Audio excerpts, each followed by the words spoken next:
चक्काजाम या ठिकाणी तुम्ही केलाय आणि काय मागणी तुमची आहे या प्रकरणासंदर्भात? हा चक्काजाम आम्ही केलाय गोव्यातल्या लोकल जो दहशत माजवली आहे ज्या लोकांनी आणि जे ह्या सगळ्या टुरिस्टवर अत्याचार करतायत. ही टुरिस्ट काय फुकट येत नाहीत गोव्यात, हे पैसे देऊन येतात, स्वतःचे पैसे कष्टाने खर्च करतात इथे येऊन आणि त्यांच्यावर हे लोक दादागिरी करतात, उपकाराची भाषा बोलतात की तुम्ही का गोव्यात आला. काल माझ्या सोबत घडलेला किस्सा, माझ्या सोबत माझी फॅमिली, माझ्या भावाची 5 वर्षाची मुलगी, माझी वहिनी सगळेजण होते. एकाने दारू पिऊन आमच्या गाडीला आपटला, त्याच्यावर उतरून बोलायचं म्हटलं तर शिवीगाळ केली, मारहाण चालू केली. मारहाण चालू केल्यावर आम्ही व्हिडिओ काढायला चालू केल्यावर 40 लोक जमून 4 भावांना आम्हाला सगळ्यांना माझ्या डोक्यात बाटली फेकून मारली. पोलिसांना फोन केला, पाऊण तास पोलीस आले नाहीत. पोलिसांना रात्री बोलल्यावर पोलीस काय सांगतात की नाही लोकल असतील, दारू पिऊन बोलले असतील, साहेब तुमच्याशी हे केलं असेल.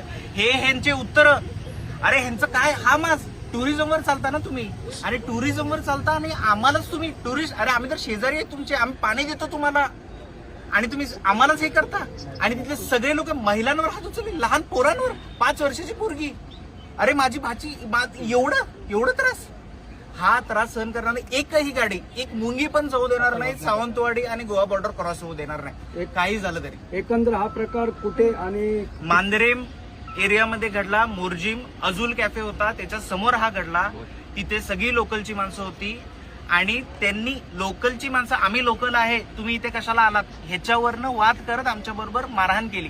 एकंदर तुम्ही गोव्याच्या मुख्यमंत्र्यांच्या पेशी बोललात, त्यांनाही सांगितलं, त्या ठिकाणच्या स्थानिक पोलिसांकडे तुम्ही रिक्वेस्ट केली, तर काय त्यांच्याकडून उत्तर तुम्हाला आलंय? पोलिसांचं उत्तर मी तुम्हाला सांगितलं. त्यांनी सांगितलं लोकल आहेत, आम्ही सांगितलं साहेब तो दारू पिऊन होता, तर तो म्हटला साहेब रात्रीचं दारू पिऊनच असणार. हे पोलिसांची उत्तरं होती. शेवटपर्यंत आम्हाला मदत केली नाही. आम्हाला सांगितलं उलट साहेब तुम्ही कशाला अडकताय याच्यात, कशाला जाताय, तुमची गाडी महिनाभर कोर्टात अडकून पडेल, तुम्ही कशाला. आम्ही एवढं सांगितलं साहेब ऍटलीस्ट त्यांना बोलून वॉर्निंग द्या. त्यालाही ते पोलीस तयार नाहीत. गोवा पोलीस, मांजरेम पोलीस 112 नंबरला मी फोन केला होता. सीएम साहेबांना फोन केला, सीएम साहेबांना त्याच्यानंतर फोन केला, सीएम साहेबांच्या पीएनना. त्यांना सांगितलं, त्यांना फोन करून एवढे तास झाले, काहीही रिस्पॉन्स नाही आणि आता आमचा फोन उचलत नाही. मग जर हेच असेल तर मग ठीक आहे, आम्ही महाराष्ट्रात आहोत, महाराजांचा महाराष्ट्र आहे आणि इथे एका पोरांवर हात उचलले, हात पाय छाटलेले आहेत. ही पोरं जोपर्यंत इथे येऊन हे शेवटचं होते, इथून पुढे कोणही होते. एकही गाडी